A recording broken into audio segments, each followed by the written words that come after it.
അസ്സലാമു അലൈക്കും വറഹ്മത്തുള്ളാഹി വബറകാതുഹു. Charity mindset beyond donations. സംഭാവനകൾക്കപ്പുറത്തുള്ള, സാമ്പത്തിക സഹായങ്ങൾക്കപ്പുറത്തുള്ള സഹായങ്ങൾ എന്നിങ്ങനെയെല്ലാം പലതരത്തിൽ അതിനെ വായിക്കാൻ കഴിയും.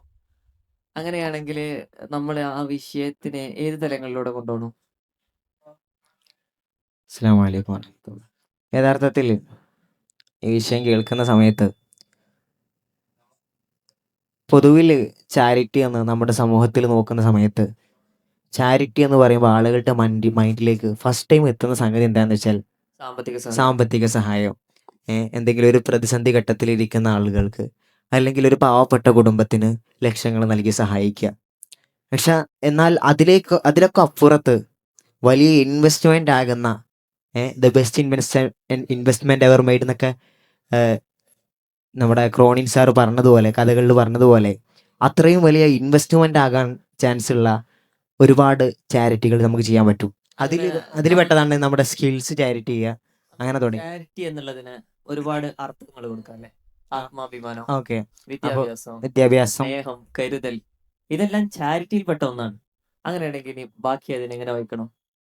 അതായത് എനിക്ക് തോന്നുന്നത് നമ്മൾ ഈ ചാരിറ്റി എന്ന് പറയുന്ന സമയത്ത് വെറും ഒരാളുകൾക്ക് നമ്മൾ പൊതുവിൽ ചാരിറ്റി നമ്മൾ സമൂഹ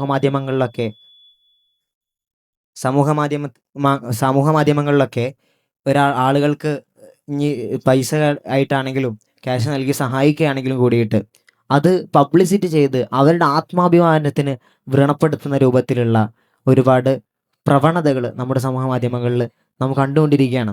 അതൊക്കെ ശരിക്കും പറഞ്ഞാൽ ചാരിറ്റി എന്നതിനപ്പുറത്ത് ചാരിറ്റിയുടെ നേരെ ഓപ്പോസിറ്റ് ഫലമാണ് അത് നൽകുന്നത്.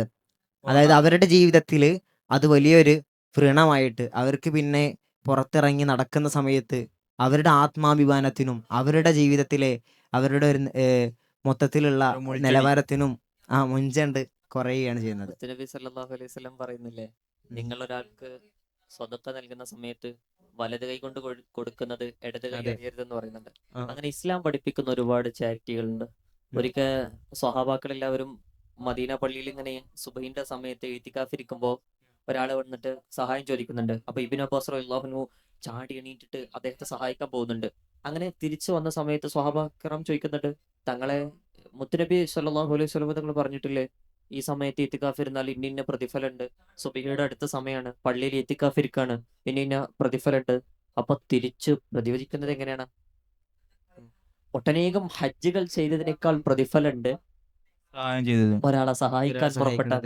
നമുക്ക് കാലഘട്ടത്തിൽ ജീവിച്ചിരിക്കുന്നതിൽ ഏറ്റവും ബെസ്റ്റ് ആയിട്ടുള്ള ഒരു ഉദാഹരണം എടുക്കാം. നമ്മുടെ ഒന്നും പോണ്ട, അതിലൊന്നും പോകണ്ട.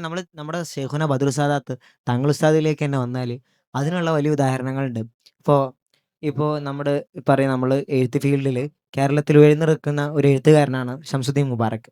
മരണപര്യന്തം, ദായിഷ് തുടങ്ങിയ ഒരുപാട് പ്രശസ്ത ബുക്കുകൾ രചിച്ച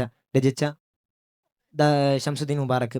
അദ്ദേഹം പറയുന്നുണ്ട്, അദ്ദേഹത്തിൻ്റെ ജീവിതത്തിൽ ആ ഒരു രചനാ മേഖലയിലേക്ക് വലിയൊരു ഇൻഫ്ലുവൻസ് ആയത് ബദർ സാദാത്ത് തങ്ങൾ ഉസ്താദിൻ്റെ ചെറുപ്പത്തിൽ അദ്ദേഹവുമായി നാട്ടിലുള്ള കുട്ടികളുമായി നടത്തിയ ഇടപെടലുകളാണ്. തങ്ങൾ ഉസ്താദ് എന്ത് ചെയ്തു എന്ന് വെച്ചാൽ, അന്ന് നാട്ടിലിറങ്ങിയിട്ട് കാണുന്ന കുട്ടികളെ കൊണ്ട് എഴുതിപ്പിച്ച് അവരെ കൊണ്ട് വായിപ്പിച്ച് രചനകൾ രചിപ്പിച്ച് അതിൽ തെറ്റുകൾ തിരുത്തി അവരെങ്ങനെ പ്രോത്സാഹിപ്പിച്ച് കൊണ്ടുവന്നു. ശരിക്കും പറഞ്ഞാൽ അതാണ് ഏറ്റവും കൂടുതൽ കാലം ഡ്യൂറേഷൻ കിട്ടുന്ന ഒരു ചാരിറ്റി എന്ന് ഏറ്റവും വലിയ സംഭാവന. അതാണ് ഏറ്റവും വലിയ സംഭാവന. കാരണം സ്കിൽസ് എപ്പോഴും അതവിടെ സ്ഥിരമായിട്ട് അവിടെ സ്റ്റേബിൾ ആയിട്ട് ഉണ്ടായിരിക്കും. ആ സ്കിൽസ് വെച്ചിട്ട് നമുക്ക് ഡെവലപ്പ് ആകാൻ പറ്റും. സമ്പത്തിലേക്ക് അപ്പുറത്ത് അതിന് ഒരുപാട് സാധ്യതകൾ കൂടുതലാണ്. അതുപോലെ തന്നെ നമ്മുടെ ഷെയ്ഖുന ഇന്ത്യൻ ഗ്രാൻഡ് മുഫ്തി സുൽത്താൻ ഉലമ കാന്തപുർ ഉസ്താദിൻ്റെ ഒരു അനുഭവം പറയുന്നുണ്ട്. ഉസ്താദ് അജ്മീർ പോയ സമയത്ത് ഒരു യാചകൻ അദ്ദേഹത്തിന് ഡ്രസ്സ് ചോദിച്ചു. ഉസ്താദിൻ്റെ അടുത്ത് ആകെ ഒരു കൂട്ടം ഡ്രസ്സ് മാത്രമേ ഉള്ളൂ. അജ്മീറിലെ സമയത്ത് നല്ല തണുപ്പായിരുന്നു. ആ സമയത്ത് ഉസ്താദ് ആ വസ്ത്രം ആ യാചകന് നൽകി. ഉസ്താദ് പറയുന്നുണ്ട്, എൻ്റെ ജീവിതത്തിൽ എൻ്റെ കായ്ക്ക് ഞാൻ ഇതുവരെ ഡ്രസ്സ് അടിച്ചിട്ടില്ല എന്നുള്ളത്. ആ വസ്ത്രം നൽകുന്നതോടുകൂടി 80-90 വയസ്സ് വരെ ജീവിച്ച ഉസ്താദ് പിന്നെ ഉസ്താദിന്റെ പൈസ കൊണ്ട് ഡ്രസ്സ് വാങ്ങട്ടെ. അപ്പോ പടച്ചറപ്പ് ഏറ്റെടുക്കുക എന്നുള്ളത് ഇതിൽ ഏറ്റവും വലിയൊരു പ്രധാനപ്പെട്ട കാര്യമാണ്. അപ്പൊ ഏറ്റവും കൂടുതൽ ഡൊണേഷൻ, ചാരിറ്റി എന്നതിന്റെ മാനദണ്ഡമാകേണ്ടത് സഹായിക്കുക എന്നുള്ളതാണ്. മറ്റുള്ളവരുടെ ഇപ്പോ നമ്മളെല്ലാം ചാറ്റ് GPT ആശ്രയിക്കുന്ന കാലമാണ്. ചാറ്റ് GPTയോട് നിങ്ങൾ ചാരിറ്റിന്റെയും ഡൊണേഷന്റെയും ഡെഫിനിഷൻ എന്താന്ന് ചോദിച്ചാൽ എന്താ പറയാ, നമ്മെ മറന്നുകൊണ്ട് തന്നെ മറ്റുള്ളവരിലേക്ക് ഇറങ്ങുക, അവരുടെ അപരന്റെ വേദന അറിയുക എന്നുള്ളതാണ് ഇസ്ലാം ഏറ്റവും കൂടുതൽ മറ്റുള്ളവരെ പരിഗണിക്കുന്ന നമ്മളെന്ന അതിന് ബോധ്യത്തിലേക്ക് പ്രാധാന്യം നൽകുന്ന ഒരു പദം കൂടെ. ഈ ചാരിറ്റി എന്ന കാര്യത്തില് പണം നൽകാന്നുള്ള വിധത്തില് നമ്മളിപ്പോ കഴിഞ്ഞ 2 ആഴ്ച കാലമായിട്ട് അതിന്റെ ആവശ്യാർത്ഥം നമ്മൾ ഇറങ്ങിയല്ലോ. ആ. അപ്പൊ നമുക്ക് അനുഭവം എന്താണ്? നമ്മൾ ഒരു വീട്ടിൽ ചെല്ലുമ്പോ അവിടുന്ന് നല്ല സംസാരത്തോടെ ഒരു 20 രൂപ തന്നാല് നമുക്ക് റാഹത്താണ്. ചാറ്റ് ചെയ്താണ്. കാരണം നമുക്കറിയാത്ത എറണാകുളത്ത് പോയിട്ട് ഓരോരോ വീട് കയറുന്ന സമയത്ത് ചില വീട്ടിലൊന്നും ഉണ്ടാവില്ല. ഓല് കയറ്റിയെത്തിയിട്ട് മോനെ ഭക്ഷണം കഴിച്ചോ, ഭക്ഷണം ഇല്ലേലും ഒരു ഗ്ലാസ് വെള്ളം കുടിച്ചോ എന്ന് പറയണേ. ഞാൻ പറയാം ഏറ്റവും നല്ല ചാറ്റ് ആ സമയത്ത് അവര് ചെയ്യുന്നതാണ്. മനസ്സിന് നമുക്കൊരു ഒരു അത് കുളിര് വരികയാണ്. അതായത് ഒരു നമ്മൾ ചടച്ചു നിൽക്കുമ്പോ അതെന്താ വെച്ചാൽ ഒരു 10 രൂപ തരികയാണെങ്കിലും ശരി, ആ 10 രൂപ തൃപ്തിയോടെ മോനെ എന്റെ കയ്യിൽ ഇപ്പൊ ഇതേ ഉള്ളൂ, എന്നെ കൊണ്ട് തരാൻ പറ്റുന്നതിൽ ഏറ്റവും വലിയതാണ് എന്ന് ആ പറഞ്ഞിട്ട് സംസാരം മതി നമ്മൾ നമുക്കൊരു സംസാരിച്ചിട്ട് പിന്നെ നമ്മളോട് വെള്ളം വേണോ അങ്ങനെ ചോദിച്ച് നമ്മളെ പരിഗണിക്കുന്നതിൽ അതാണ് ശരിക്കും ഏറ്റവും വലിയ ചാരിറ്റി. മെന്റലായിട്ട് നൽകുന്ന ചാരിറ്റിക്കാണ് ശരിക്കും പറഞ്ഞാല് ഇപ്പോ ഏറ്റവും കൂടുതലായിട്ട്. ഇനി നോക്കാം, ഷഹീറിന് ചെയ്യാൻ പറ്റുന്ന ഏറ്റവും വലിയ ചാരിറ്റി എന്താണ്? ഷഹീറിന് എന്താണ് സമൂഹത്തിന് നൽകാൻ പറ്റിയ ഏറ്റവും വലിയ സംഭാവന എന്താണ് എന്ന് ചോദിച്ചാൽ ഷഹീർ എന്താ പറയുക? ഏറ്റവും കൂടുതൽ ഞാൻ പറയും, എനിക്ക് സത്യം പറഞ്ഞാൽ ഞാനൊരു മുത്താലിമാണ്. സ്കില്ലുകളെ സംഭാവന സ്കില്ല് ചെയ്യുക. സംഭാവന ചെയ്യാൻ കഴിയും. കാരണം എന്താ വെച്ചാൽ ഞാൻ ബേസിക്കലി ഇപ്പോൾ ഒരു മുത്താലിമാണ്. മുത്താലിം ആയതുകൊണ്ട് തന്നെ പഠിക്കുന്ന കാലത്ത് എനിക്ക് കൃത്യമായ വരുമാന മാർഗങ്ങളോ അങ്ങനൊന്നുമില്ല. അപ്പൊ നമ്മള് സാമ്പത്തിക സഹായം പ്രയാസാണ്. സഹായം പ്രയാസമാണ്. വിദ്യാഭ്യാസത്തിന് അതിലപ്പുറത്തേക്ക് നമ്മള് എന്നിൽ പഠിച്ചവൻ എനിക്ക് തന്ന ഒരുപാട് സ്കിൽസ് ഉണ്ട്. ആ സ്കിൽസ് പാവപ്പെട്ട കുട്ടികൾക്ക് അത് ആവശ്യപ്പെടുന്ന, അതിന് വേണ്ടി കേഴുന്ന, അതല്ലെങ്കിൽ അതിനു വേണ്ടി എന്താ പറയാ, അതിന് യാചിക്കുന്ന, അതിനു വേണ്ടി ഒരുപാട് കുട്ടികൾ ലോകത്ത് നടക്കുന്നുണ്ട്. നമുക്ക് അതുപോലെ അപ്പൊ തന്നെ ഈ അവർക്ക് വേണ്ടി പണം കൊടുത്ത് ഒരാൾക്ക് പണം കൊടുത്ത് ഭക്ഷണം വാങ്ങി കൊടുത്താല് അത് അയാളുടെ അന്നത്തെ അന്നത്തിനുള്ളത് വകയാവുള്ളൂ. നേരെ മറിച്ച് ഒരു വിദ്യാർത്ഥിക്ക് തന്റെ പണം കൊണ്ട് ഒരു വിദ്യാർത്ഥിക്ക് ഒരു അതാണ് വിദ്യാഭ്യാസ തലത്തിൽ ഒരു അതാണ് ഞാൻ ഇത് ഫസ്റ്റ് നൽകിയാൽ പറഞ്ഞത്. എജെ ക്രോണിന്റെ സമൂഹത്തിന് വാക്കുകൾ എന്ന് വലിയൊരു പറഞ്ഞിട്ട് സഹായം. ദ ബെസ്റ്റ് ഇൻവെസ്റ്റ്മെന്റ് ആയി എവർ മെയ്ഡ് എന്ന് പറയണ്ടല്ലോ. അദ്ദേഹത്തിന്റെ കഥക്ക് കൊടുത്ത ടൈറ്റില് ശരിക്കും ഇവിടെ ഒരു വലിയൊരു ആപ്റ്റായി മാറാണ്. കാരണം എന്താ വെച്ചാല് അത്തരത്തില് നമ്മള് ഈ സ്കിൽസ് ഒരാൾക്ക് കൊടുത്തു കഴിഞ്ഞാൽ ആ സ്കിൽസ് ഏറ്റവും വലിയ ഇൻവെസ്റ്റ്മെന്റ് ആയിട്ട് മാറും. കാരണം ആ സ്കിൽ വെച്ച് അവനക്ക് ഡെവലപ്പ് ആകാൻ പറ്റും. അത് അവന്റെ ജീവിതത്തിൽ ഒരുപാട് മേഖലകളിൽ അപ്ലൈ ചെയ്യാൻ പറ്റും. അതായത് അവന്റെ എന്താ പറയുക, വിദ്യാഭ്യാസപരമായിട്ടും ഇനി ജോബ് ഓറിയന്റഡ് ആയിട്ട് നോക്കുകയാണെങ്കിൽ ആ മേഖലയിലും അവന് സത്യം പറഞ്ഞാൽ അവന്റെ ഒരു ജീവിതത്തെ തന്നെ മാറ്റിമറിക്കാൻ അത് അത് കാരണമായി. മാത്രല്ല അവന് ഇത് നമ്മൾ വലുതായി ഒരു ചർച്ച ചെയ്യുന്നത് ഏത് കാലത്താണ് നമ്മൾ ഓർക്കണം. അതായത് ഇത് നമ്മൾ ചർച്ച ചെയ്യുന്നത് ചാരിറ്റി എന്നുള്ളതിന് ഏറ്റവും വലിയ പരസ്യമായിട്ട് ആ കമ്പനിയുടെ Yes. ഏറ്റവും വലിയ അതായത് ഇത് ചാരിറ്റി ഒരു മാർക്കറ്റിംഗ് ഐഡന്റിറ്റി ആയിരിക്കുന്ന ഐഡിയ ആയിട്ട് നമുക്ക് മാറിയിട്ടുണ്ട്. മുമ്പിൽ വലിയൊരു ദൗത്യമുണ്ട്. ചാരിറ്റി എന്ന് പറഞ്ഞാല് അതൊരു പരസ്യമല്ല, അത് ആ. മറ്റുള്ളവരെ ആത്മാഭിമാനത്തിന് ക്ഷതമേൽക്കാതെ അവരുടെ വേദനയിൽ പങ്കാളിയാവുക, അവരെ ചേർത്ത് പിടിക്കുക, അവരുടെ നോവുകളിൽ അവരായി നമ്മൾ മാറിക്കൊണ്ട് അവരിലേക്ക് ഇറങ്ങിച്ചെന്നുകൊണ്ട് അവരുടെ ഇല്ലായ്മകളെ പരിഹരിക്കുക എന്നുള്ളതാണ്. വലിയൊരു പക്ഷേ എന്നാല് സമൂഹ മാധ്യമങ്ങളിൽ ഇപ്പൊ പലപ്പോഴും കണ്ടുകൊണ്ടിരിക്കുന്ന ഏറ്റവും വലിയ പ്രവണത, അത്രയും അറബ് ലോകം അത്രയും വലിയ സാമ്പത്തികമായ ഔന്നത്യത്തിലേക്ക് എത്താനുള്ള ഒരു കാരണം എന്ന് പറയുന്നത് ഇസ്ലാമികമായ കൺസെപ്റ്റാണ്. അതായത് നമുക്കറിയാം സക്കാത്ത് തുടങ്ങിയ അത്തരത്തില് എല്ലാ ജനങ്ങളിലേക്കും ഈ സക്കാത്ത് എത്തിച്ചേരുന്ന കൃത്യമായി വിധത്തില് കൊടുക്കുകയാണെങ്കിൽ തന്നെ ക- ലോകത്ത് ദരിദ്രം ഉണ്ടാവില്ല. ദരിദ്രരുണ്ടാകില്ല എന്നാണ്. അപ്പൊ അത്രമാത്രം ഉം, ഒരു കാഴ്ചപ്പാട് കൂടിയാണ് ഇസ്ലാം ഇതിനെ കാണുന്നത്. അപ്പൊ നമുക്കറിയാം ഇസ്ലാമിന്റെ തിരുനബി സല്ലല്ലാഹു അലൈഹി വസല്ലമ തങ്ങള് ഏറ്റവും ഉയർത്തിപ്പിടിച്ച മറ്റൊന്നാണ് ലെറ്റ്സ് സ്മൈൽ ഇറ്റ്സ് ചാരിറ്റി. ഈ കാലത്ത് അപ്പൊ ഏറ്റവും കൂടുതൽ ആത്മഹത്യകൾ കൂടിക്കൊണ്ടിരിക്കുകയാണ്. ആ, ഏറ്റവും ആ. കൂടുതൽ മാനസിക സമ്മർദ്ദങ്ങൾ കൂടിക്കൊണ്ടിരിക്കുകയാണ്.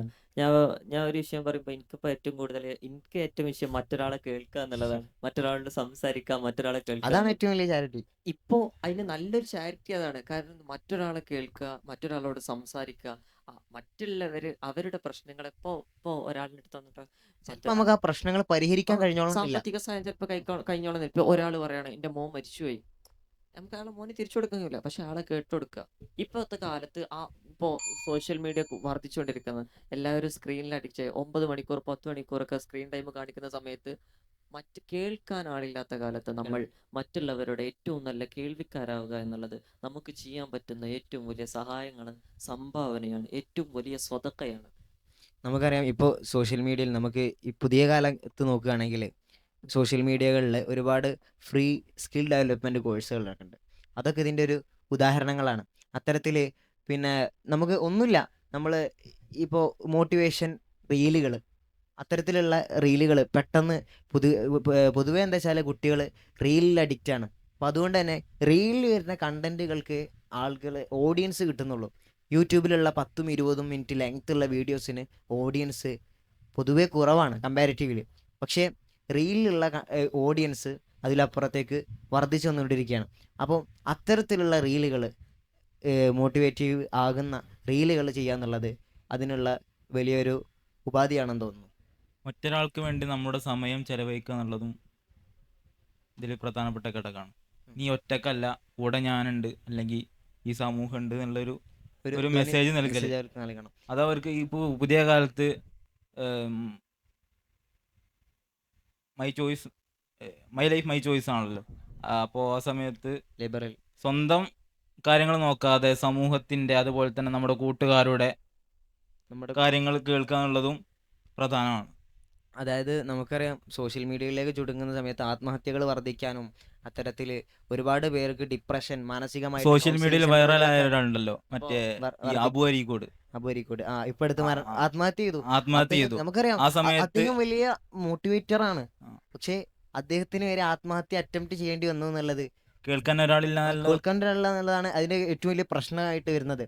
അതായത് നമ്മൾ എങ്ങനെ നോക്കുവാണെങ്കിലും സോഷ്യൽ മീഡിയ കാലത്ത് ആളുകൾക്ക് ഡിപ്രഷനും കൗൺസിലിംഗ് സെന്ററുകൾ വർദ്ധിച്ചു വരുന്നതിന്റെ ഒക്കെ പ്രധാനപ്പെട്ട കാരണം എന്ന് പറയുന്നത് കേൾക്കാൻ ഒരാളില്ല. അപ്പോൾ മാനസിക സമ്മർദ്ദങ്ങളും സംഘർഷങ്ങളും കൂടിക്കൊണ്ടിരിക്കുക എന്നുള്ളതിന് വൃദ്ധസദനം കൂടുക, ഹോസ്പിറ്റാലിറ്റി കൂടുക എന്നുള്ളത് നഗരത്തിന്റെ വികസനമായി കണക്കാക്കേണ്ടതില്ലെന്ന് പറയുന്നത്. അതുപോലെ തന്നെയാണ് ഈ കാലത്ത് നമ്മൾ ഏറ്റവും കൂടുതൽ ഉയർത്തിപ്പിടിക്കേണ്ട ഒന്ന് ലെറ്റ്സ് മൈ ലിസ്റ്റ് ചാരിറ്റി. നിങ്ങൾ പുഞ്ചിരിക്കുക, പുഞ്ചിരിയിൽ ധർമ്മമാണ്. പുഞ്ചിരി നമ്മൾ കൊടുക്കുന്ന ഏറ്റവും വലിയ ഇൻവെസ്റ്റ്മെന്റ് ആണ് സമൂഹത്തിന് നൽകുന്നത്.